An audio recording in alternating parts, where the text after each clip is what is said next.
नमस्कार, आप देख रहे हैं नमस्ते बिहार। मैं हूं आपके साथ सुकन्या सिंह। सबसे पहले बात करते हैं अहम खबर की, जहां बीजेपी में आज कई नेता शामिल होंगे और उन नेताओं के नामों की अगर हम बात करें तो आपको बताएं, पूर्व सांसद सीताराम यादव, पूर्व एमएलए नगीना देवी, डिप्टी मेयर मीरा देवी और संतोष मेहता शामिल होंगे। और इनके अलावा भी कई नेता हैं जो बीजेपी में शामिल होंगे। सभी नेता 10 बजे बीजेपी में शामिल होंगे। बिहार बीजेपी प्रभारी भूपेंद्र यादव की मौजूदगी में शामिल होंगे। प्रदेश अध्यक्ष संजय जायसवाल और सुशील मोदी मौजूद रहेंगे। प्रदेश मीडिया प्रभारी राकेश कुमार सिंह ने इस बारे में जानकारी दी है। तो इस वक्त की अहम खबर आपको बता रहे हैं, जहां बीजेपी में आज कई नेता शामिल होंगे और उन नेताओं के नाम भी जरा आप देखिए। तस्वीर के साथ नाम भी हम आपको दिखा रहे हैं। संजय जायसवाल और सुशील मोदी भी मौजूद रहेंगे इस दरमियान।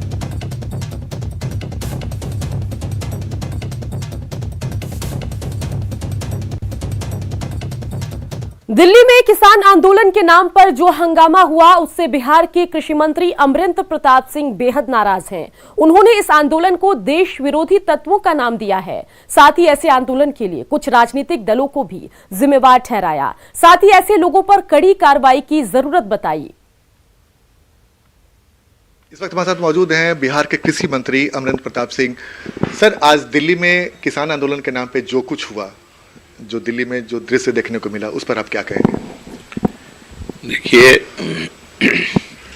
यह तो बिल्कुल ऐसा कोई देश विरोधी ही कर सकता है जो आज दिल्ली में देखने को मिला गणतंत्र दिवस के अवसर पर, जब सारा देश अपना गणतंत्र दिवस मना रहा हो और ऐसे वक्त में इस प्रकार का हुड़दंग हो रहा हो। यहाँ तक भी लाल किले को भी नहीं बख्शा गया और वहाँ भी चढ़ करके अपना झंडा फहराया। तो अब इसको क्या कहेंगे? यह तो बहुत बड़ा धब्बा है भारत के लोकतंत्र के इतिहास में और ये दाग मिटाए नहीं मिटेगा। आंदोलनकारी सोचें कि वो कहाँ के हैं, किस मुल्क के।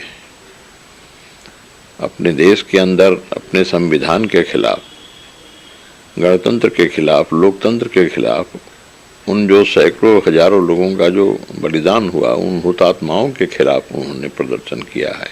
देश के एकात्मता के ऊपर हमला होगा, देश के अस्मिता के ऊपर हमला होगा, तो कोई देश सहन नहीं करेगा और भारत तो बिल्कुल नहीं करेगा। ऐसे में अब इनके साथ कुछ भी हो सकता है। तो ये थे हमारे साथ बिहार के कृषि मंत्री अमरेंद्र प्रताप सिंह, जिनके तेवर से साफ है कि इस किसान आंदोलन को लेकर वो विदेशी ताकतों का हाथ बता रहे हैं और साथ ही ये भी कह रहे हैं कि भारत ऐसे तत्वों के साथ झुकने वाला नहीं और इस पर बड़ी कदम उठाने की जरूरत है। कैमरामैन सुबोध के साथ आनंद अमृतराज, न्यूज 18 नेटवर्क, पटना। पटना नगर निगम ने पिछले कई सालों से अपना होल्डिंग टैक्स नहीं बढ़ाया है, लेकिन जो मौजूदा होल्डिंग टैक्स है वो भी पटना नगर निगम को नहीं मिल पा रहा। लिहाजा पटना नगर निगम अब टैक्स वसूली के लिए कड़ा एक्शन लेने के मूड में है। होल्डिंग टैक्स नहीं देने वाले सावधान, अब होगी होल्डिंग टैक्स की वसूली। नगर निगम करेगा कुर्की जब्ती की कार्रवाई। जी हां, अगर आप पटना में रहते हैं और अभी तक होल्डिंग टैक्स जमा नहीं किया है तो कुर्की जब्ती की कार्रवाई के लिए तैयार रहिए। नगर निगम क्षेत्र में पड़ने वाले वैसे मकान जिन पर होल्डिंग टैक्स की भारी भरकम राशि बाकी है, उनके खिलाफ पटना नगर निगम कुर्की जब्ती की कार्रवाई शुरू करने जा रहा है। पटना नगर निगम के मुताबिक होल्डिंग टैक्स के 17 बड़े बकायेदार हैं, जिन पर करीब 28 लाख रुपए होल्डिंग टैक्स बकाया है। इन 17 बकायेदारों के खिलाफ 28 जनवरी से लेकर 6 फरवरी तक नगर निगम कुर्की जब्ती कार्रवाई शुरू करने जा रहा है। जो राशि हमें प्राप्त होनी चाहिए, जिससे कि नगर निगम उत्तम सेवाएं पटना के नागरिकों को उपलब्ध करा पाए, उसके लिए राशि के अभाव के कारण हम लोग बहुत कुछ नहीं कर पा रहे। तो ये जरूरी हो रहा था। नगर निगम प्रशासन ने निर्णय किया है कि वैसे लोगों को नोटिस करेगा, वैसे लोगों को जा करके अगर वो समय पर उसके बावजूद भी नहीं देते हैं तो कुर्की जब्ती का भी निर्णय किया गया है। पहले से ही आर्थिक तंगी झेल रहे पटना नगर निगम को होल्डिंग टैक्स बकाया रहने से नागरिक सुविधाएं मुहैया कराने में परेशानी आ रही है। ऐसे में निगम के पास कार्रवाई के अलावा कोई विकल्प नहीं बचा है। पटना के मेयर सीता साहू ने लोगों से होल्डिंग टैक्स जल्द से जल्द जमा करने की अपील की है।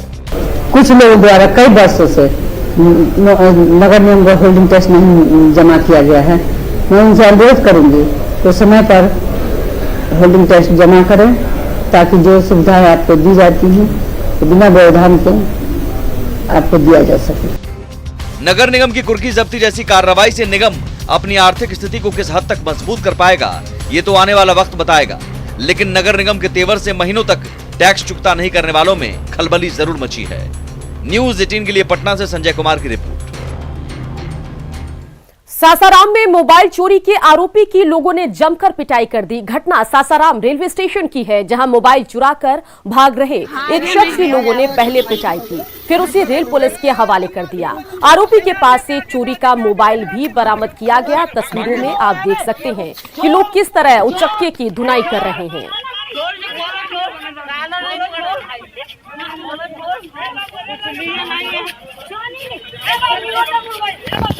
मोबाइल हमारा चार्जिंग लगा हुआ था। अच्छा, फिर ये वहाँ से चार्जिंग से मोबाइल खींच के भागा है। हाँ। मोबाइल मैंने जिससे चार्ज मिलाया, हाँ, उसी लेके भाग गए। कौन भाग गया है? वो है चाहिए।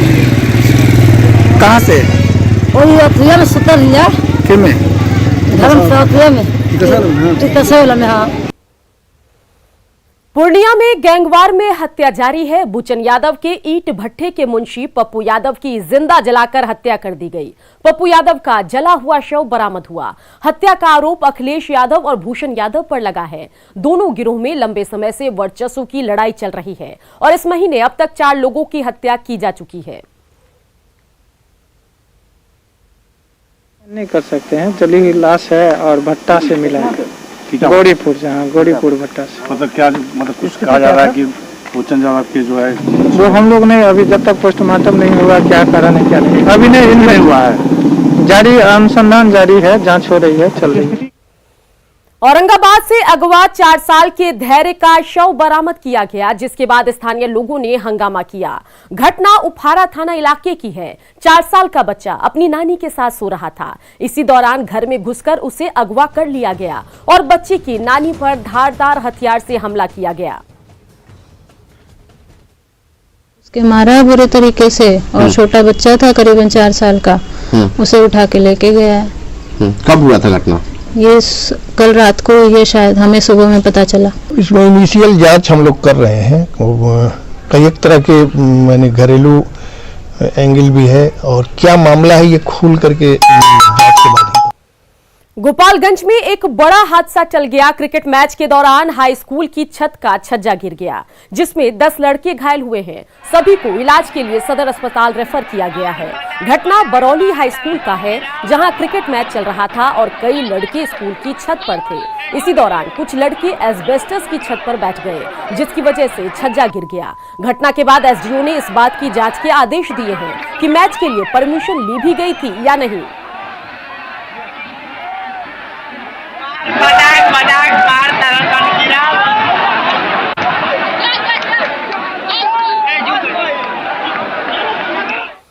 बाढ़ स्टेशन पर उस वक्त अफरा तफरी मच गई जब मालगाड़ी की इंजन बोगी से अलग हो गई और दूर निकल गई। बेहना गुमटी के पास हादसे के बाद अफरा तफरी मच गई। काफी देर के बाद इंजन को बोगियों के साथ जोड़ा गया, जिसके बाद मालगाड़ी रवाना हुई।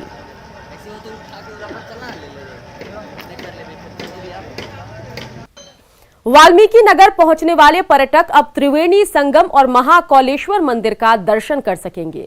पर्यटन विभाग मार्च तक इन पर्यटन स्थलों तक पहुंचने के लिए जरूरी सुविधाएं मुहैया कराएगा। स्थलों का जायजा लिया न्यूज़ 18 संवाददाता मुन्ना राज ने। वाल्मीकि नगर में इको टूरिज्म के तहत सैलानियों के लिए 2 नए अध्याय शीघ्र ही जुड़ने वाले हैं। आप दाहिने का इलाका देख सकते हैं कि कौलेश्वर महामंदिर है। वर्षों से यह मंदिर उपेक्षित रहा है, जिसे इको टूरिज्म के तहत जोड़ने की कवायद चल रही है। साथ ही जो सामने का इलाका है वो त्रिवेणी संगम का इलाका है और काफ़ी 3 नदियों का यहाँ संगम होता है और प्राचीन काल से यहाँ लोग आते रहे हैं और महर्षि वाल्मीकि से जुड़ा हुआ यह धरती है। तो इस धरती को भी टूरिज्म के तहत जोड़ने की तैयारी चल रही है और वाल्मीकि नगर जो भी टूरिस्ट आएंगे वो यहाँ तक पहुँच सके, इसके लिए जल संसाधन विभाग की तरफ से कवायद चल रही है, साथ ही वन विभाग भी अपनी कवायद चला रहा है। आप सामने देख सकते हैं कि जो पथवे बनाए जा रहे हैं विशेष तौर पर त्रिवेणी संगम और कौलेश्वर मंदिर तक पहुंचने के लिए, तो इस पथवे को युद्ध स्तर पर काम चल रहा है और सब चीज़ ठीक ठाक रहा तो 31 मार्च तक वाल्मीकि नगर टूरिज्म में कौलेश्वर मंदिर और त्रिवेणी संगम का एक नया अध्याय सैलानियों को यहाँ तक पहुँचने के लिए तत्पर करेगा। मुन्नाराज, न्यूज़ 18, त्रिवेणी संगम। बिहार में लॉ एंड ऑर्डर बिगड़ने की बड़ी वजह जमीन विवाद रहा है। कई जिलों में एसडीओ से लेकर डीसीएलआर जैसे पदों पर काम कर चुके राजस्व एवं भूमि सुधार विभाग में विशेष कार्य पदाधिकारी सुबोध कुमार ने एक किताब लिखी है। उनका दावा है कि अगर कोई इसका बारीकी से अध्ययन करे तो बिहार में जमीन विवाद पर काफी हद तक नियंत्रण पाया जा सकता है। उनसे बात की हमारे सहयोगी संजय कुमार ने।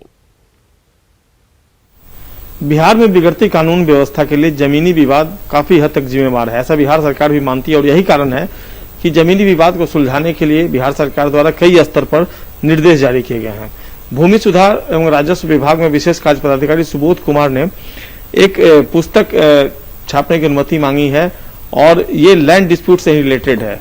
अगर कोई शख्स इनका दावा है कि इस पुस्तक को पढ़ ले तो फिर बिहार में भूमि विवाद की समस्या पर काफी हद तक नियंत्रण पाया जा सकता है। क्या है एक्चुअल बुक और इसमें कौन से ऐसी महत्वपूर्ण बातें हैं जो लोगों के लिए काफी उपयोगी साबित हो सकती है, और अगर लैंड डिस्प्यूट का प्रॉब्लम वाकई में सुलझता है तो कहीं ना कहीं ये बिहार में लॉ एंड ऑर्डर को इम्प्रूव करने की दिशा में एक कारगर कदम होगा।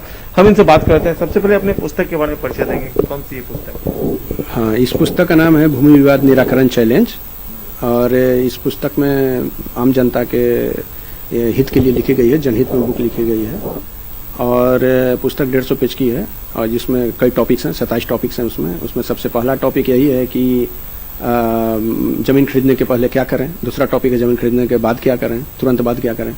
तो ज़मीन खरीदने के पहले क्या करें में 10 बिंदु हैं और 10 बिंदु को अगर फॉलो करते हैं लोग तो निश्चित रूप से एक आम आदमी जो कि रेवेन्यू के बारे में जिनको ज़मीन के बारे में जानकारी नहीं रहती है वो संशय की स्थिति में रहते हैं ज़मीन खरीदने वाले, कहीं धोखा ना हो जाए ना। तो उसमें बहुत सारा ऐसा बिंदु बताया गया है कि उस पर वो अमल करेंगे तो उनका बहुत सारा संशय दूर हो जाएगा और एक हद तक वो निश्चित रूप से सुरक्षित रहेंगे, ऐसा हम आश्वासन दे सकते हैं। ये बात जीवन में कैसे आई आपको कि इससे रिलेटेड एक बुक लिखनी चाहिए? इसलिए कि फील्ड में जैसा आपने कहा कि माननीय मुख्यमंत्री महोदय भी इससे मतलब भूमि विवाद के बारे में आप लोग से बात करते ही होंगे। तो और भूमि विवाद जो जिस प्रकार से फील्ड में के कारण जो विधि व्यवस्था बिगड़ने की अपनी बात कही, तो मैं तो फील्ड में डीसीएलआर भी रहा हूँ, एसडीओ भी रहा हूँ, तो मैंने तो देखा है करीब से इन चीज़ों को कि लोग सारा जीवन का कमाई लगा करके ज़मीन का टुकड़ा खरीदते हैं और जब भूमि विवाद में फंसते हैं तो अंदर अंदर गहरे सदमे से घुटते रहते हैं।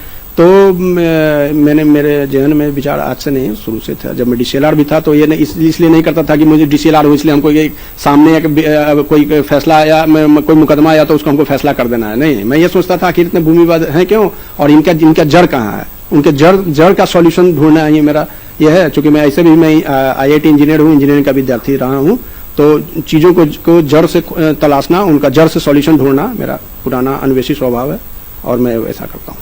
अगर आपकी पुस्तक का अध्ययन किया जाए तो क्या काफी हद तक जमीनी विवाद की समस्या पर काबू पाया जा सकता है? बिल्कुल काबू पाया जा सकता है। सुबोध कुमार जो एसडीओ डीसीएलआर जैसे पोस्ट को भी यहाँ पर उनकी पोस्टिंग रही है और काम कर चुके हैं, एक्सपीरियंस भी रहा है इनका लंबा और एक बार सीएम से इनका संवाद भी हो चुका है इस बारे में। और इसके बाद ये लगातार जब इनके जहन में कोई बात आती है तो ये संबंधित जो लोग होते हैं उनको पत्र लिखते हैं और सुझाव अपनी तरफ से देखते हैं। कैमरा पर्सन मनोज के साथ संजय कुमार, न्यूज़ 18 पटना। पटना में खुलेआम आपकी गाढ़ी कमाई पर हाथ साफ किया जा रहा है। आपको उसकी भनक तक नहीं है क्योंकि वो काम आपका विश्वासी व्यक्ति कर रहा है, वो भी खुलेआम बीच सड़क पर पुलिस प्रशासन की नाक के नीचे। सावधान, आरजेडी कार्यालय के बाहर बगल में आप देखिए यहाँ पर किस तरह से जो गाड़ियों में तेल का जो खेल है वो चल रहा है। आपकी गाढ़ी कमाई पर हो रहा हाथ साफ। कहाँ से लेते हैं? सब यहाँ से लेते हैं, रखिए ना इसको पहले आप। आपका ड्राइवर ही आपको लगा रहा चूना। कैसे लाता है ये लोग तेल? कैसे लाता है लोग सब यही आप लोग खरीदते हैं हमेशा? हमेशा नहीं, कभी कदार। दिन दहाड़े चल रहा चोरी का खेल। काहे लगी चला रहे हैं इसको? चोरों के सामने पुलिस प्रशासन भी फेल। पुलिस की गाड़ियों में भी यहाँ से तेल खरीदा जाता है और बेचा जाता है। सरकारी गाड़ियों से भी तेल चुराया जाता है।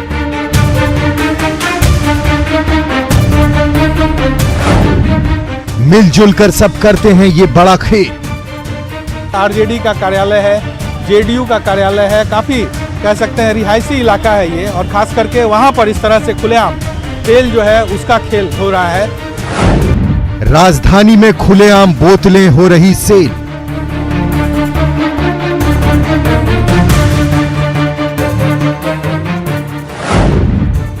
बीच सड़क पर सस्ते में बेचते हैं तेल।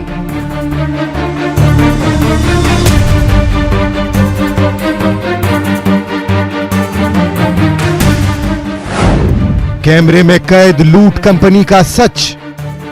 खुलेआम यहाँ पर तेल जो है गाड़ियों से निकाला जाता है और दूसरी गाड़ियों में यहाँ पर तेल भरा भी जाता है।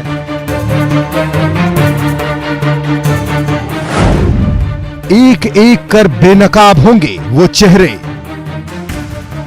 ये लड़का आप देखिए, एक ऑटो है, वहां पर तेल वो यहाँ पर डाल रहा है। जो गाड़ियों से निकाला जाता है वही तेल यहाँ पर डाला जाता है। एक बार हम बात करते हैं, कहाँ से डाल रहे हो तेल? खरीद के। तेल के खेल का पूरा सच।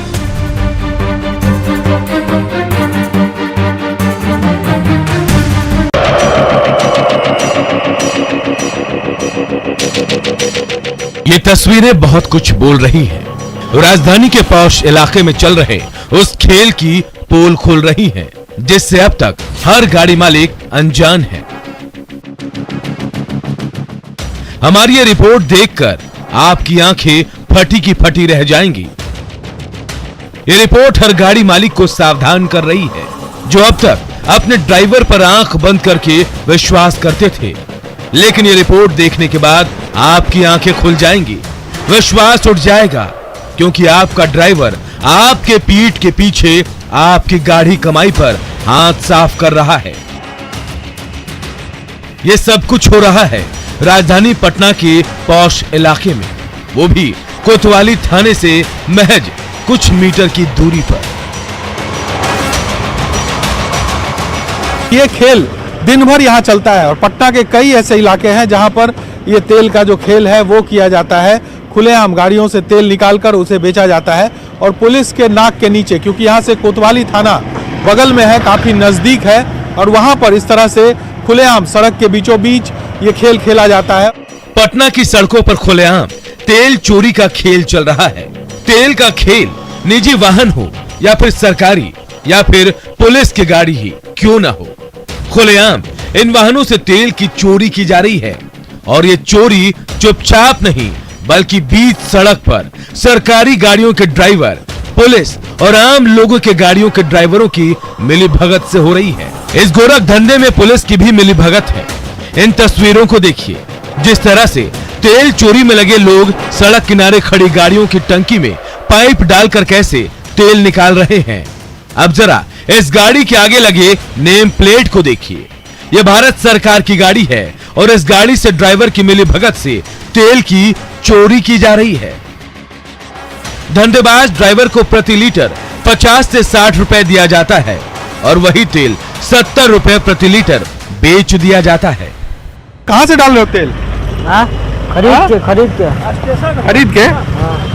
यहाँ तो हम लोग देख रहे हैं तुम लोग निकालते भी हो। यहाँ से लेते हैं आप लोग तेल? जी सर, यहीं से लिया। कहाँ है, सस्ता मिलता है? जी।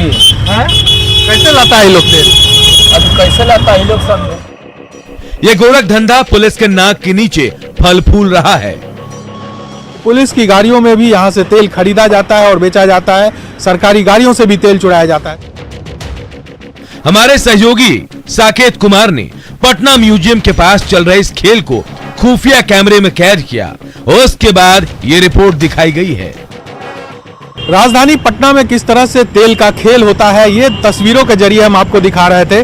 और यही म्यूजियम, जो पटना म्यूजियम के बगल का ये इलाका है, जहां पर खुलेआम, जो आप तस्वीरों से देख भी रहे होंगे, खुलेआम यहां पर तेल जो है गाड़ियों से निकाला जाता है और दूसरी गाड़ियों में यहां पर तेल भरा भी जाता है। तेल चोरी का ये गोरख धंधा सिर्फ यही नहीं, बल्कि पटना के और भी इलाकों में खुलेआम चल रहा है। जिसमें छोटे बड़े बच्चे भी शामिल हैं। पुलिस की गाड़ियों में भी यहाँ से तेल खरीदा जाता है और बेचा जाता है, सरकारी गाड़ियों से भी तेल चुराया जाता है। तो ये एक बड़ा तेल का खेल सरकार के और प्रशासन के नाक के नीचे हो रहा है, लेकिन इसे देखने वाला और इस पर कार्रवाई करने वाला कोई नहीं है। कैमरा पर्सन अजय दुबे के साथ साकेत कुमार, न्यूज़ 18 पटना।